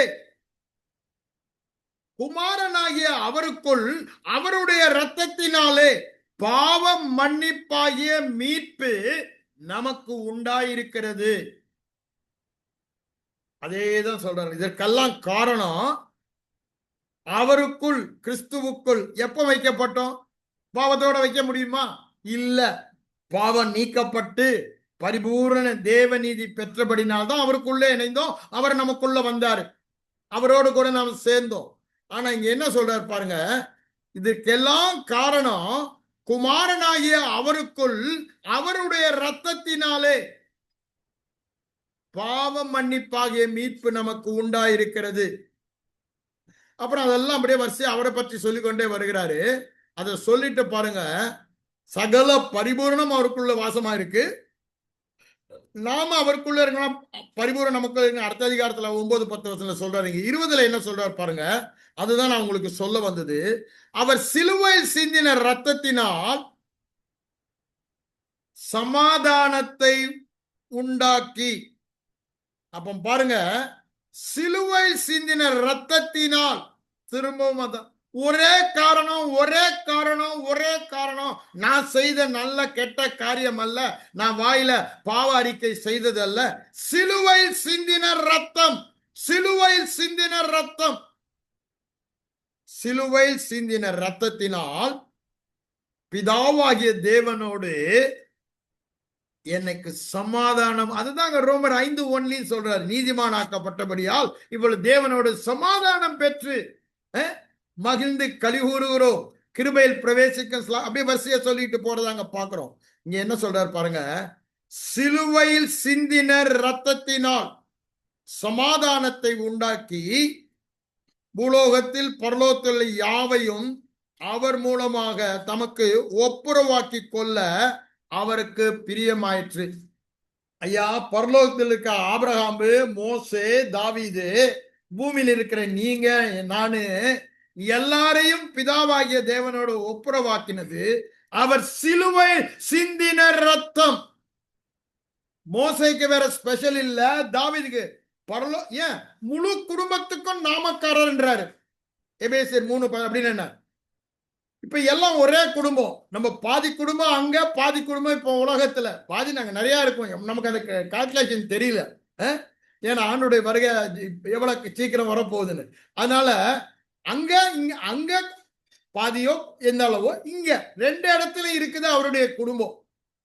அவங்களுக்கும் டேடி அவர் தான், நமக்கும் டேடி அவர் தான். ஒருவேளை அவங்க உலகத்துல வாழும்போது டேடின்னு கூடாம இருந்திருக்கலாம், பழைய ஏற்பாட்டுல இருந்த பக்தர்கள். புதிய ஏற்பாட்டுல இருந்து அங்க போனவரெல்லாம் டேடின்னு இருப்பாங்க. அப்ப பாருங்க, 2 பேருக்குமே அவர் தான். முழு குடும்பத்துக்கும் நாமக்காரர், முழு குடும்பத்துக்கும் தலைவர், முழு குடும்பத்துக்கும் அப்பா. எப்படிங்க அந்த இடம் வந்துச்சு? இயேசு கிறிஸ்துவின் தகப்பன் நம்முடைய தகப்பனானார். இப்போ மோசேவானாலும் சரி, தாவீதானாலும் சரி, தானியேலானாலும் சரி, அதுக்கப்புறம் வந்த பவுலடிகளாரானாலும், பேதுரு, யோவான் அப்போஸ்தலன் ஆனாலும் எல்லாத்துக்கும் ஒரே தகப்பன், ஒரே நகரம், ஒரே ஒரே வீடு. இததான் அங்க எபேசுல ரொம்ப அழகா சொல்லுவாரு. எபேசு 2ஆம் அதிகாரத்துக்கு வாங்க. 2ஆம் அதிகாரம். அங்கேயும் ரத்தத்தை பற்றி முதல்ல சொல்லிட்டு தான் போவாரு. ஆனா ரத்தத்தை பற்றி சொல்றதுக்கு முன்னால 12ஆம் வசனத்துல என்ன சொல்லிடுவாருன்னா, முன்னால நீங்க எப்படி இருந்தீங்கன்னாரு. அது தெரிஞ்சாதான் இப்ப எப்படி இருக்குன்னு தெரியும். முன்னால எப்படி இருந்தீங்கன்னா கிறிஸ்துவை சேராதவர்கள். இப்ப இந்த ரத்தத்தினால வந்த விளைவு என்ன? அவரோட ஒன்றாய் இருப்பவர்கள், அவரோடு ஒரே ஆவியாய் இருப்பவர்கள், அவர் வேறு நான் வாரு அல்ல என்று இணைந்து அவரோடு வாழ்கிறவர்கள் நாம. அததான் இங்க சொல்றாரு. முன்னாடி அவருடைய சொத்துல நமக்கு பங்கு கிடையாது. ஏன்? பிசாசின் பிள்ளைகள், அவருடைய பிள்ளை கிடையாது. அப்ப அவன் நமக்கு தகப்பன். இப்போ இந்த ரத்தத்தினால் வந்த விளைவு, அவர் நம்ம டாடி. அப்போ அவருடைய சொத்து, அவருக்கு என்னென்ன இருக்கோ அதுக்கெல்லாம் நமக்கு பங்கு. அதுதான் காணியாட்சின்னு சொல்றாரு. அப்போ சொத்துக்கு புறம்பானவர்கள் இப்போ சொத்துக்கு வாரிசுதாரர்கள். வாக்கு தத்தத்துக்கு உடன்படினார். ஆபிரகாமின் வாக்கு தத்துவம், ஆபிரகாமனுடைய பண்ணின உடன்படிக்கை சரீரப்பிரகாரமான இஸ்ரவேலருக்கு அல்ல, இயேசு ரத்தம் சிந்தினபடினால நம்ம எல்லாருக்குமே வந்துருச்சு. ஆபிரகாமுக்கு உண்டான ஆசீர்வாதம் விசுவாசிக்கிற நமக்கு வரும்படி அவர் சாபமாகி, அவர் ரத்தம் சிந்தி, சிலுவை சிந்தின ரத்தத்தினால் நமக்கு வாக்கு தத்தத்துக்கும் ஆபிரகாமோடு கொடுத்த வாக்கு தத்துவம் உடன்படிக்க, நீ பூமியை சுதந்திரிப்பேன், எனக்கு அந்த வாக்கு தத்துவம். அப்போ அந்த உடன்படிக்கை வாக்கியம் நமக்கு கிடைத்தது. முன்னால எப்படி இருந்தோமா? தேவனுக்கு அந்நியராக, நம்பிக்கையே இல்லாதவர்களாக. ஏன்? இப்போ எனக்கு பரிபூரண நம்பிக்கை. ஏன்? அகில உலகத்தையும் சிருஷ்டித்த தேவன் தான் என்னுடைய டாடி. அவர் என் மேல வச்சிருக்கிற அன்புக்கு அளவே இல்லை. அப்படின்னா எது வேண்டுமானாலும் எனக்கு செய்வாரு. இது எல்லாம் அவர் நிபந்தனையே இல்லாமல் அந்த ரத்தத்தை பற்றும் விசுவாசத்தினாலே எனக்கு செய்கிறது என்று சொல்றதுதான் இங்க வராரு. முன்னால தேவனற்றவர்களா இருந்தது, இப்போ தேவன் உள்ளவர்கள், தேவனோடு ஒன்றாக இணைக்கப்பட்டவர்கள். முன்னே தூரமாயிருந்த நீங்கள் இப்பொழுது கிறிஸ்து இயேசுவுக்குள் என்ன பண்ணுமா? கிறிஸ்துவின் ரத்தத்தினால் அவரோடு சமீபமாகி இணைக்கப்பட்டு விட்டோம். இப்ப இதை பிரிக்கவே முடியாத அளவுக்கு தேவன் இணைத்ததை மனிதன் பிரிக்க முடியாது. அதை என்ன பண்றாரு? இணைத்து விட்டார். ஒரே காரணம், அதுதான் நான் சொல்ல வரேன். இயேசு கிறிஸ்துவுக்குள் அவருடைய ரத்தத்தினாலே உண்டான பாவ மன்னிப்பாகிய மீட்பினால், அது 1:7 சொல்லிட்டாரு. அதனால்தான் அதை சொல்லலைங்க. இப்பொழுது அவரோடு ஒன்றாய் இருக்கிறீர்கள். எப்படி? அததான் அங்க முன்னாலே சொல்லல. 2 பேரும் ஒன்றாய் இருக்கிறோன்றத முதல் அதிகாரத்துல சொல்லுவாரு பாருங்க. 9ஆம் வசனம் பாருங்க என்ன சொல்றாரு? காலங்கள் நிறைவேறும் போது விளங்கும் நியமனத்தின்படி பரலோகத்தில் இருக்கிறவர்களும் பூலோகத்தில் இருக்கிறவர்களும் கிறிஸ்துவுக்குள்ள கட்டப்பட வேண்டும். எப்ப காலம் நிறைவேறினது? உலக தோற்றத்திற்கு முன்பே அடிக்கப்பட்ட ஆட்டுக்குட்டியானவர் பூலோகத்திலும் பரலோகத்திலும் இருக்கிறவர்களுக்கு தகப்பனானார். ஏன்? 2ஐயும் ஒரே குடும்பமாக்கிட்டாரு, இணைச்சிட்டாரு. இப்போ எல்லாருமே ஒரே குடும்பம். அதைதான் திரும்ப திரும்ப சொல்லிக்கொண்டே வருகிறார். ஒரே ஒரு குடும்பம் உண்டு. அங்க பரலோகனாலும் சரி, இங்கனாலும் எல்லாம் ஒரே குடும்பம். அதான் சொல்றாரு. எப்படி எனில், அடுத்த வசனத்துல, அவரே நம்முடைய சமாதான காரணராகி இரு திறத்தாரையும், அங்க அதுதான் சொன்னாரு, அவருடைய ரத்தத்தினாலே நமக்கு சமாதானத்தை உண்டாக்கினான் கொலைசர் சொல்றாரு. இங்க சமாதான காரணராகின்றாரு. ஏசாயா தீர்க்கன் சொல்லும் பொழுது ஏசாயா 53:5 என்ன சொல்றாரு? நமக்கு சமாதானத்தை உண்டு பண்ணும் ஆக்கினை அவர் மேல் வந்தது. அந்த அவர் அதனாலதான் 54ஆம் அதிகாரத்துல உன் மேல கோபப்படுவதில்லை, சமாதான உடன்படிக்கை என்று சொல்லுகிறார். இங்க என்ன சொல்றார் பாருங்க, சட்ட திட்டங்களாகிய பகையாய் நின்ற பாவத்தை நித்தியமாக அகற்ற நியாயப்பிரமாணத்தையே எடுத்துட்டாருங்க. நியாயப்பிரமாணம் இருந்தால் தான் பாவம், நியாயப்பிரமாணம் இல்லைன்னா பாவம் இல்லை, அதையே எடுத்துட்டேன்றாரு. ஏன்? இப்ப அவரே உள்ள வந்துட்டாரு, விசுவாசத்துல அவர் வாழ போறாரு, அவருக்கு நியாயப்பிரமாணம் தேவையா? நல்லா யோசித்து பாருங்க. அததான் சொல்றாரு, இரு திறத்தாரையும் தமக்குள்ளாக ஒரே புதிய மனுஷனாகி இப்படி சமாதானம் பண்ணி. அங்க எப்படி எனில் ஆரம்பிக்கிறாரு 14ல, இப்படி. இப்ப பாருங்க, அவர் சிந்தின ரத்தத்தினாலே இந்த பாக்கியங்களை எல்லாம் நாம் பெற்றுக்கொண்டு ஒரே சரீரமாக ஒரே குடும்பமாக அவரோடு இணைக்கப்பட்டோன்றது சொல்லிட்டு தான் இதை சமாதானத்தை சுவிசேஷமாக அறிவித்தான் சொல்லி நம் இருதிறத்தாரும் ஒரே ஆவினால் பிதா மூலமாய் பிதாவினத்தில் அவர் மூலமாய் நம்ம இணைக்கப்பட்டிருக்கிறோம், அவரோடு சேர்க்கப்பட்டிருக்கிறோம். அதனால இப்ப என்ன ஆயிட்டோமா, அவருடைய வாசஸ்தலம் நாம தான், அவருடைய ஆலயம் நாம் தான். அவ்வளவு பெரிய தேவன் தங்குகிற மாளிகை எப்படி இருக்கும், அந்த மாளிகையும் நாம் தான்றார். இதுக்கெல்லாம் என்ன காரணங்க? அதை தான் சொல்ல வர.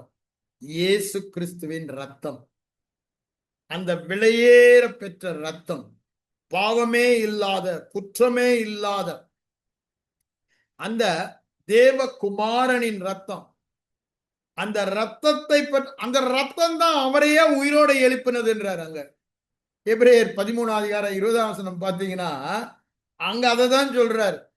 பிரதான மேய்ப்பரா அவரை உயிரோட எழும்ப பண்ணின சமாதான தேவன் என்ன பண்ணாரா? அந்த ரத்தத்தினாலே என்றார். அந்த ரத்தம் பாவமே இல்லாத குற்றமே இல்லாத ஒரு ரத்தம் சிந்தப்பட்டது. ஆகவே அவர் மேல பாவம் சுமத்தப்பட்டோம், அதுக்கப்புறம் அவன் அதுக்குள்ள அவரை அடக்கி வைக்க முடியல. நரகத்துக்குள்ளேயோ அந்த தண்டனைக்குள்ளேயோ அடக்கிய ஆண்டவர் அந்த நீதி பரிபூரணமாய் நிறைவேறிற்று என்று சொல்லும் பொழுது இந்த ரத்தம் அவரை உயிரோடு எழுப்ப காரணமாய் இருந்தது. அங்க எபிரேயர் 13:20 நம்ம வாசிக்கிறோம். இவைகளெல்லாம் நீங்க பாத்தீங்கன்னா ரத்தத்தின் மகிமையை நாம் புரிந்து கொள்ள வேண்டும். பேதுரு கூட என்ன சொல்றாரு? ரத்தம் தெளிக்கப்படுதலுக்கு தெரிந்து கொள்ளப்பட்டவர் நான்றார். இந்த பாக்கியத்துக்கெல்லாம் காரணம் என்ன? ரத்தம் தெளிக்கப்படுதல். அதான் திருப்பியும் அதே எபிசர் 1:6 அதை முதல்ல சொல்லிட்டு 2-3 வசனத்துல 18 வரும்போது சொல்றாரு, அழிந்து போகிற பொன்னினாலும் வெள்ளினாலும் அல்ல, அழியாத மாசற்ற விலையேற பெற்ற ரத்தத்தினால நம்ம தேவனுக்கு மீட்கப்பட்டோம், ஒப்புரவாக்கப்பட்டோம், சமாதானமாக்கப்பட்டோம். அப்போ முன்ன நம்ம எப்படி இருந்தோம், இப்ப நம்ம எப்படி இருக்கோம் நீங்க எபேசுல சொல்றாரு. அங்க கொரிந்தியருக்கு சொல்லும்போது பழையவள் ஒளிந்து போயின எல்லாம் புதிதாயினாரு.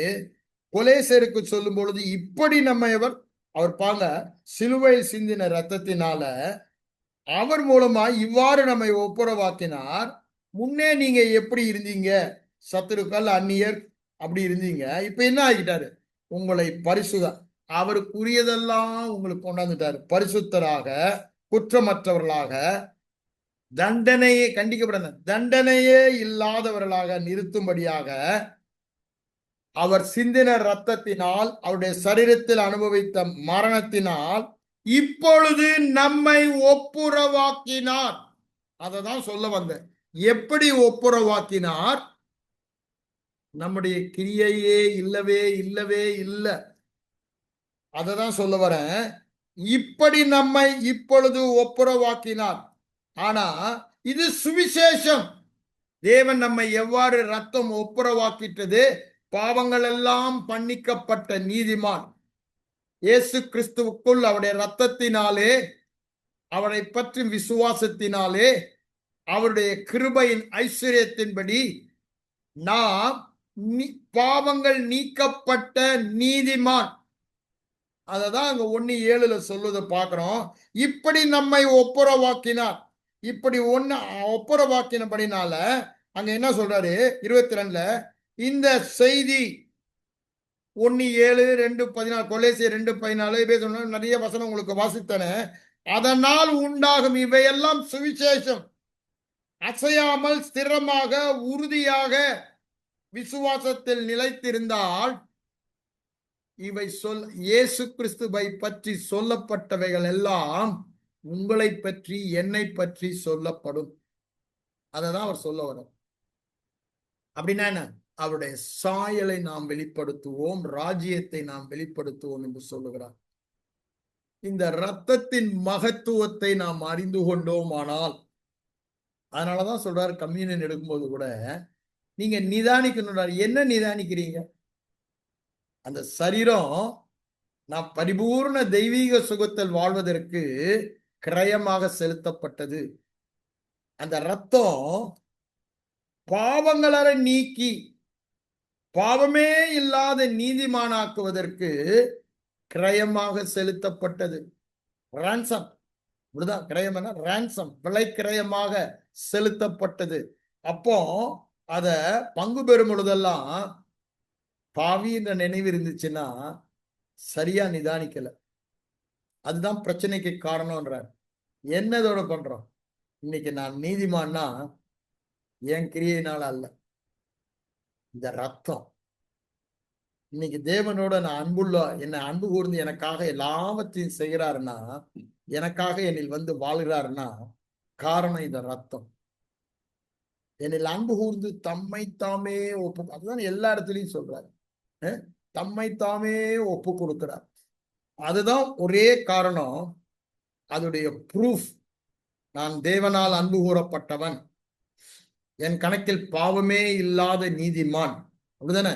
அவரோடு நான் இணைக்கப்பட்டவன், வாக்குத்தத்தத்துக்கு நான் பங்காளி, உடன்படிக்கையின் பிள்ளை, அவரோ குடும்பத்தில் ஒருவன். இவை எல்லாவற்றுக்கும் ஒரே காரணம் என்னங்க? பரிகார மரணம். பரிகார மரணத்திற்கு அவர் செலுத்தினது அவருடைய ரத்தம்.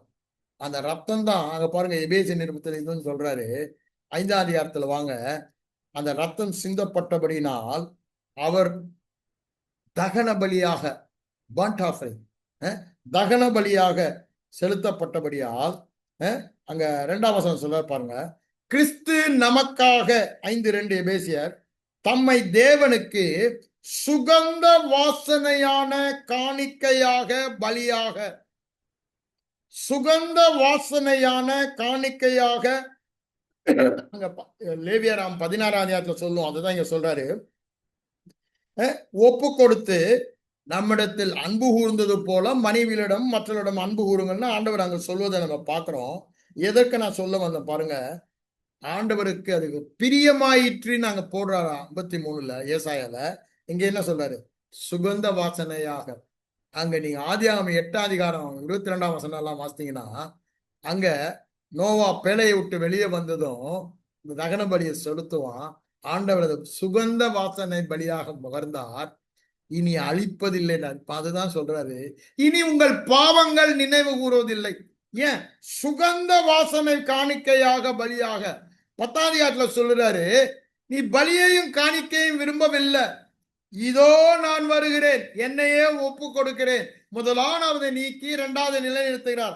அதை தான் சொல்றாரு, இந்த இயேசு கிறிஸ்துவின் சரீரம் ஒரு தரம் பலியிடப்பட்டது. அததான் அவர் என்ன சொல்றாரு, அதுதான் அவரை சாந்தப்படுத்தி அவரோடு நம்மை ஒப்புரவாக்கி சமாதானத்தை உண்டு பண்ணி நம்மேலே அன்பு கூற வைத்தது. இயேசு மேல் இருந்த அதே அன்பை நம்மேலே இப்பொழுது அன்பு கூறுகிறார். அதுதான் சொல்றாரு, ஒப்பு கொடுத்து நம்மில் அன்பு கூர்ந்தது போல. அப்போ ஒப்பு கொடுத்தது அவருடைய அன்பை காண்பிக்கிறது. இப்பொழுது ஒப்பு கொடுத்தபடினால் நாம் கிறிஸ்துவுக்குள் இணைக்கப்பட்டு அவருக்குள் இருக்கிற ஒரே காரணத்தினால் நாம் அவரால் ஆழமாய் அன்பு கூறப்பட்டவர்கள். அநாதி சிநேகத்தால் உன்னை சிநேகித்தேன், காருண்யத்தால் உன்னை இழுத்துக் கொண்டேன். அதுதான் சொல்றாரு, அநாதி சிநேகம் காருண்யத்தால் இழுத்து கொண்டார். இங்க 5:2 அது சொல்லிட்டு, இப்போ அந்த ரத்தம், அந்த சுகந்த வாசனையான பலியாக இயேசு செலுத்தப்பட்டாரே, அதனால நம்ம எப்படி இருக்கோன்றது என்ன சொல்றார் பாருங்க. கரை திரை முதலானவைகள் ஒன்றும் இல்லாமல், கரையும் இல்ல திரையும் இல்ல, பரிசுத்தமும் பிழையற்றதுமான மகிமை உள்ளவர்களாக நம்மை மாற்றிவிட்டார் என்று சொல்லுகிறார். எதுங்க செஞ்சது? அவருடைய ரத்தம். அவருடைய ரத்தம், அதான் சொல்றாரு, அவருடைய ரத்தத்தினாலே பாவம் மன்னிப்பாகிய மீட்பு நமக்கு உண்டாகி, தேவனோடு ஒப்புரவாகி, சமாதானமாகி, புது சிருஷ்டியாக சிருஷ்டிக்கப்பட்டு, இந்த பாக்கியம், கரை திரை பிழை இல்லாத மகிமையான அவருடைய சரீரமான சபையாக நாம் இன்று இருக்கிறோம். நம்ம பார்வை எப்படி இருக்கிறது? அதுக்கு தான் நான் இதை சொல்ல வந்தது. நம்முடைய பார்வை எவ்வாறு இருக்கிறது? தேவன் பார்க்கிறது தான் வேத வசனத்துல சொல்லப்பட்டுள்ளது. நான் சொன்ன முதலே சாட்சி ஆகமத்துல, பார்க்கலன்னா அவனுக்கு வெளிச்சம் இல்லை, இந்த வெளிச்சத்துல நடக்க சொல்றாரு. அததான் 1 யோவான் 1:6-7 நம்ம பார்க்கிறோம். வெளிச்சத்தின் பிள்ளைகளால் வெளிச்சத்தில் நடந்து கொள்ளுங்கள் எபேசியரில் சொல்றாரு. ஆனா அங்க 1 யோவான் 1 வந்தீங்கன்னா அவர் என்ன சொல்றாரு பாருங்க. நாம் அவரோடு ஒன்றாய் இருக்கிறோம் என்று சொல்லியும் இன்னும் இருளில வாழ்ந்து கொண்டிருந்தா சத்தியத்தின் படி நடவாமல் பொய் சொல்லுறவர்களாய் இருப்போம். ஆனா இப்போ நாம் அவர் ஒளியில் இருக்கிறது போல நாமும் ஒளியிலே இருக்கிறோம். ஆகவே அந்த வெளிச்சம் இருந்தா அவ்வாறுதான் நடப்போம், ஒருவரோடு ஐக்கியப்பட்டிருப்போம். அதெல்லாம் சொல்லிட்டு என்ன சொல்றாரு பாருங்க. இந்த வெளிச்சத்துக்கு காரணம் எல்லாம், இந்த மாபெரும் பாக்கியத்திற்கு காரணம் எல்லாம் ஒன்னே ஒண்ணுதான் சொல்றாரு, இயேசு கிறிஸ்துவின் ரத்தம். நீங்க வெளிச்சத்துல வாழணும்னா, சாட்சியாகமோ இந்த வெளிச்சத்தை பத்தி என்ன சொல்லுது? இயேசு கிறிஸ்துவின் ரத்தத்தை பற்றும் விசுவாசத்தினாலதான் நீதிமானாக்கப்பட்டு, பாவங்கள் நீக்கப்பட்டு, ஒப்புரவாக்கப்பட்டு, சமாதானம் பண்ணி, அவரோடு இணைக்கப்பட்டு, அவருடைய குடும்பமாகி, அவருடைய மாளிகையாகி மகிமையாக இருக்கிறோம் என்று, அவருடைய மகிமையை வெளிப்படுத்தும் அவருடைய ஆலயமாக இருக்கிறோம் என்று சொல்லுகிறாரு. இங்க என்ன சொல்றாரு? இதற்கெல்லாம் காரணம் இயேசு கிறிஸ்துவின் ரத்தம் சகல பாவங்களையும் நீக்கி நம்மை சுத்திகரிக்கிறது என்று சொல்லுகிறார். நம்முடைய அறிக்கை அல்ல, நம்முடைய கிரியை அல்ல, இயேசு கிறிஸ்துவின் ரத்தம் சகல பாவங்களையும், எல்லா இடத்துலயும் அப்படித்தான் சொல்றாரு, சகல பாவங்களையும், அவரின் பாவங்களை எல்லாம் மன்னித்து. சங்கீதக்காரன் 103 தான் சொல்றார். 103:12 வரும்போதுதான் சொல்றாரு, கிழக்குக்கும் மேற்கும் தூரம் போல என் பாவத்தை தூக்கி போட்டாருன்றார் அங்க அதே சங்கீதத்துல. அப்ப யோசித்து பாருங்க, நம்ம இந்த வெளிச்சத்துல நடக்கிறோமா? எந்த வெளிச்சத்தில் நடக்கிறோம்? சாட்சி ஆகமத்தின் பார்த்தாதான் இந்த வெளிச்சத்தில் நடக்க முடியும். அதே அந்த 8ஆம் அதிகாரம் ஏசாயால 20 சொல்லிட்டு 22 சொல்லும் பொழுது, ஐயா அவங்க இருளில தான் இருப்பாங்க ஒரு கூட்டம்ன்றாரு. ஒரு கூட்டம் வெளிச்சத்தில் இருக்கும், ஒரு கூட்டம் இருளில் இருக்கும். வெளிச்சத்தில் இருக்கிறவன் அவன் நடந்தது போலவே அவனும் நடப்பான். இருளில் இருக்கிறவன், ஐயா அவன் ரட்சிக்கப்பட்டான், மீட்கப்பட்டான் இல்ல, ஆனா அவனால வாழ முடியல பரலோகத்தை பூமியில. பாவத்தை மேற்கொள்ள முடியல, வியாதியை மேற்கொள்ள முடியல, பிசாசின் கிரியை மேற்கொள்ள. காரணம் என்ன? அவன் பார்வை எல்லாம் எதை பார்க்கிறான்? தன்னை சூழ்ந்து உள்ளதை பார்க்கிறான். அததான் அங்க ஏசாயா 8:22, இது 20, அது 22. அதையும் நான் எடுத்துடுறேன்னு, ஏன்னா உங்களுக்கு ஒருவேளை சந்தேகம் இல்லை, ஏன்னா நீங்க எல்லாம் அடிக்கடி கேட்கிற வார்த்தைகள் இவைகள் அல்ல. ஆகவே அதை நான் எடுக்கிறேன். 20 என்ன சொல்றாரு? வேதத்தையும் சாட்சி ஆகமத்தையும் கவனிக்க வேண்டும்.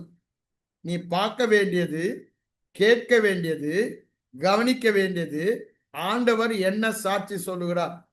அவருடைய ரத்தத்தினாலே பாவ மன்னிப்பாகிய மீட்பு நமக்கு உண்டாயிருக்கிறது.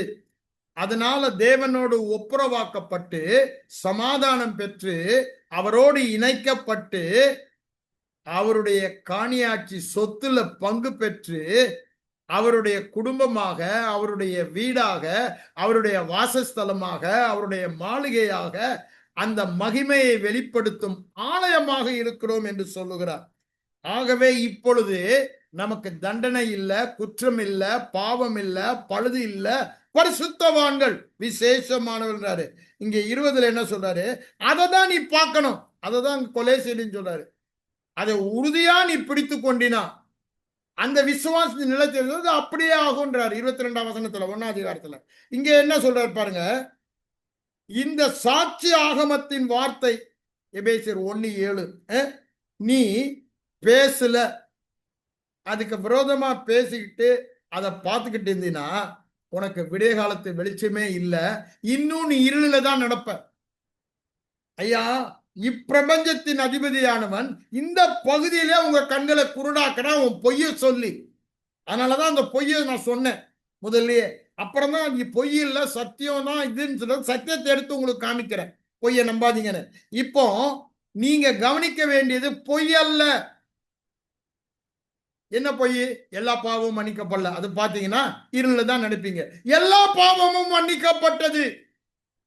நான் அறிக்கை செய்தாலோ அறிக்கை செய்யாட்டாலோ இயேசு கிறிஸ்துவின் ரத்தம் தான். ஐயா, அந்த பாவங்களுக்கான தண்டனையும் செலுத்தப்பட்டது. அந்த வெளிச்சம் இல்ல இல்ல தண்டனை இருக்கு. இருளில நடக்கிற நீ இருளில நடக்கிறியா வெளிச்சத்துல நடக்கிறியா? கர்த்தருடைய வேத வசனமே விளக்கு, அதுவே வெளிச்சம்.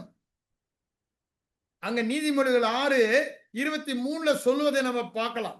சங்கீதகாரம் 19ஆம் சங்கீதத்தில் சொல்றாப்ல 8, 9, 10 வசனங்கள்ல 119ஆம் சங்கீதம் 130லயும் அதை நம்ம சொல்லுவதை பார்க்கலாம்.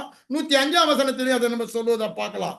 இங்க என்ன சொல்றாரு பாருங்க, 22ல அவங்க பூமியை தான் நோக்கி பார்ப்பாங்க, இக்கட்டும் அந்தகாரமும் அங்க இருக்கும், இதை பார்க்க மாட்டாங்க. அப்படின்னு இருளை தான் பார்க்கறாங்க. இடுக்கத்தால் இருளடைந்து அந்தகாரத்தில் தள்ளுண்டு அலைவார்கள். அதுதான் இன்னைக்கு கிறிஸ்தவங்க. இந்த பொய்ய விசுவாசிக்கிறபடினால, இந்த பொய்ய கேட்கிறபடினால, எது பொய்? சத்தியத்துக்கு விரோதமானதெல்லாம் எதிர்மாறானதெல்லாம் பொய் தான். அவன் கொடுக்கிற பொய். இத தேவ ஜனங்க பேசுறாங்க, இத தேவ ஜனங்க பார்க்கறாங்க. அந்தகாரத்துல தான் நடப்பாங்க, வெளிச்சத்துல நடக்க மாட்டாங்க. அததான் அவர் சொல்ல வராரு. நீங்க வெளிச்சத்தில் நடக்க, வெளிச்சத்தின் பிள்ளைகள். என்னை பின்பற்றுகிறவன் ஜீவ ஒளியை அடைந்திருப்பான். அங்க இருளே இருக்காது. இருள் அங்க மேற்கொள்ள. ஐயா, ஒளிக்கும் இருளுக்கும் சம்பந்தம் ஏது? இந்த மினிட் வெளிச்சம் வந்தா இருள் நீங்கி போனோம். வெளிச்சம் ஏன் வரல? வெளிச்சமாகிய வசனத்தை தொடர்ந்து உற்று நோக்கி பார்த்து கொண்டிருக்க அங்க யாக்கோபு 2 பேதுரு 1:19 பேதுரடிகளார் சொல்வதை பார்க்கிறோம். இருளான ஸ்தலங்களில் வெளிச்சம் உதிக்கும் அளவும். எதை பார்த்து கொண்டிருக்கணுமா? விளக்காகிய புதிய உடன்படிக்கையின் அதிக உறுதியான தீர்க்க தரிசன வசனமாகிய எபேசியர் 1:7. இன்னைக்கு அந்த வெளிச்சத்தை தான் நான் சொல்லிட்டு இருக்கேன். அவருடைய ரத்தத்தை பற்றும் விசுவாசத்தினாலே பாவம் மன்னிப்பாகிய நித்திய மீட்பு நமக்கு உண்டாயிருக்கிறது. இனி உண்டாக போவதில்லை. Already I have it. உனக்குரியதை ஒருவனும் எடுத்துக் கொள்ளாதபடி உறுதியாய் பற்றிக்கொள். அங்க வெளிப்படுத்தின விசேஷம் 3ஆம் அதிகாரத்துல சொல்றாருல, ஹோல்ட் ஆன். இங்க என்ன சொல்றாரு? எபிரேயர் 3ல ஆரம்பத்தில் கொண்டிருந்தான் ரட்சிக்கப்பட்ட அன்னைக்கு பாவங்கள் மன்னிக்கப்பட்டதெல்லாம் அன்னைக்கு தண்டனை. இதெல்லாம் நினைச்சீங்களா? இந்த பொய்ய சொல்லி நமக்கு அந்த இடத்துல கொண்டு வந்து விட்டான் பிசாசானவன். அதை நம்ம ஏற்றுக்கொண்டோம். ஆரம்பத்தில் கொண்டிருந்த நம்பிக்கையை முடிவு பரியந்தம் என் பாவங்கள் எல்லாம் மன்னிக்கப்பட்டது, நான் ரட்சிக்கப்பட்டவன், நான் மீட்கப்பட்டவன், என் கணக்கில் பாவமே இல்லாத ஒரு புது சிருஷ்டி, இயேசு கிறிஸ்துவின் நீதியை உடையவன், அந்த தண்டனை அவர் எடுத்துக்கொண்டார், எனக்கு தண்டனையே இல்லை. அந்த முதல் நாள்ல இருந்த சந்தோஷம், அந்த சமாதானம் கடைசி வரை இருக்கதான் சொல்றாரு. ஆரம்பத்தில் நீங்கள் கொண்ட அதை உறுதியாய் நாம் பற்றி கொண்டிருக்க வேண்டுமானால் அசைவில்லாமல் நாம் அறிக்கை பண்ண வேண்டும். அசைவில்லாத ராஜ்யத்தை பெறுகிற நாம் அசைவில்லாமல் நாம் அறிக்கை பண்ண வேண்டும். அதுதான் எது அறிக்கை பண்ணணும்? பாவத்தை அறிக்கை பண்ணுங்கன்னு சொல்றாரு இல்லங்க. அப்பா, நீங்க உம்முடைய குமாரனை அனுப்பி சிலுவையில என் வாழ்நாள் பாவங்கள் எல்லாம் சுமந்து கொண்டு அந்த பாவத்திற்கு தண்டனையாக உம்முடைய கடைசி சொட்டு ரத்தம் வரை சிந்தி மரணத்தின் மூலமாக என் பாவங்களை என் நீக்கி விட்டீங்களே, உமக்கு நன்றி. அததான் அந்த அறிக்கையை தான் செய்ய சொல்றாருங்க.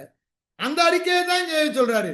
இன்னைக்கு நான் உம்மால அழகா அன்பு கூறப்பட்டிருக்கேன்னு, எனக்கு ஒரு கேடும் வராது, எனக்கு ஒரு பொல்லாப்பும் நேரிடாது. காரணம் எல்லாம் நான் உம்மால அன்பு கூறப்பட்டவன். அதற்கெல்லாம் காரணம் உம்முடைய ரத்தம். உம்முடைய ரத்தத்திற்காக நன்றி.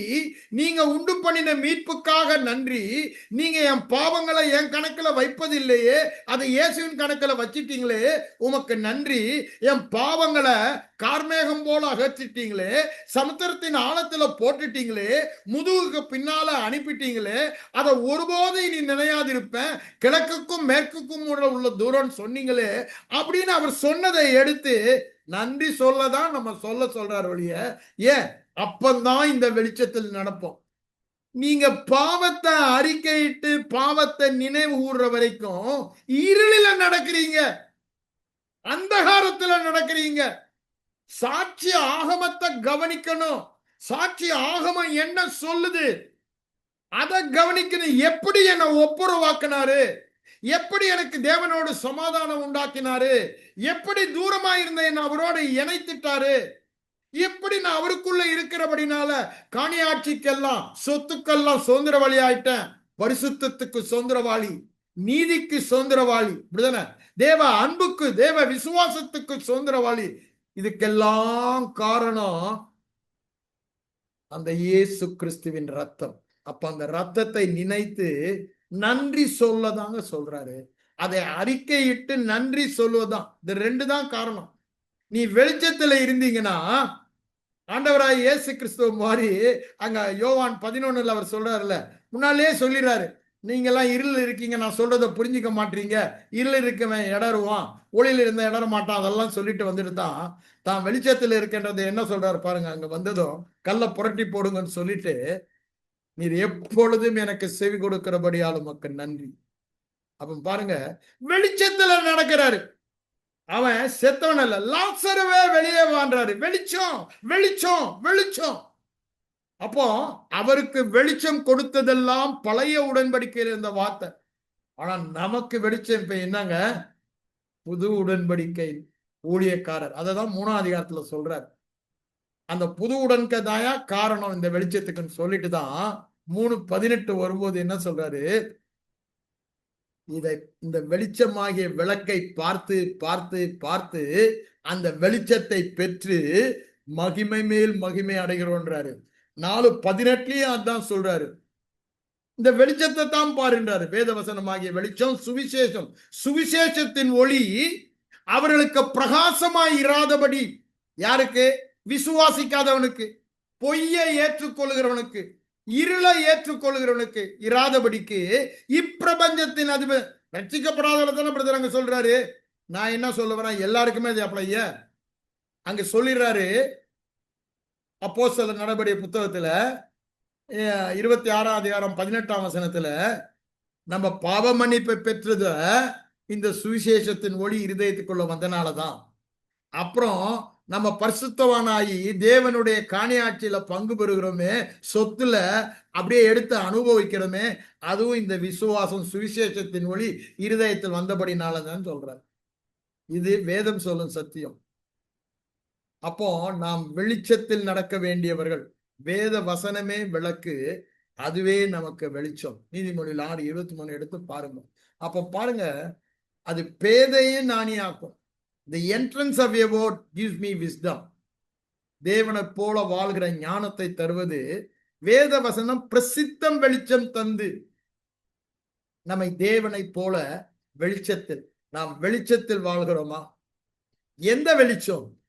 வேதவசனம், இயேசு கிறிஸ்துவின் ரத்தம் சகல பாவங்களை நீக்கி என்னை சுத்திகரித்தது, சுத்திகரித்து கொண்டே இருக்கிறது. It's a continuous process. அங்க கிரேக்க பதத்துல பாத்தீங்கன்னா aorist tense, present continuous tense. அந்த டென்ஸ்ல அது ஆரிஸ்ட் வந்து கிரேக்கத்துல மட்டும் தான் உண்டு, பாஸ்ட் பிரசன்ட் ஃபியூச்சர் தவிர்த்து ஆரிஸ்ட் டென்ஸ் ஒரு டென்ஸ் அங்க உண்டு. அந்த விதத்தில் அது எழுதப்பட்டது. தொடர்ந்து நம்மை சுத்திகரித்து கொண்டிருக்கிறது. எவர் ஃப்ளோயிங் அண்ட் கிளன்சிங் அஸ். அதனாலதான் அவர் என்ன சொல்றாரு, எபிரேயர் வந்தீங்கன்னா அங்க 10 நிறைய வசனம் இருக்கு. நான் எல்லாவற்றையும் உங்களுக்கு சொல்ல முடியாது, நீங்க பாருங்க. 10ஆம் அதிகாரத்துல என்ன சொல்றாரு, 19ஆம் வசனத்தை மட்டும் நான் வாசித்து உங்களுக்கு முடிக்க விரும்புகிறேன்.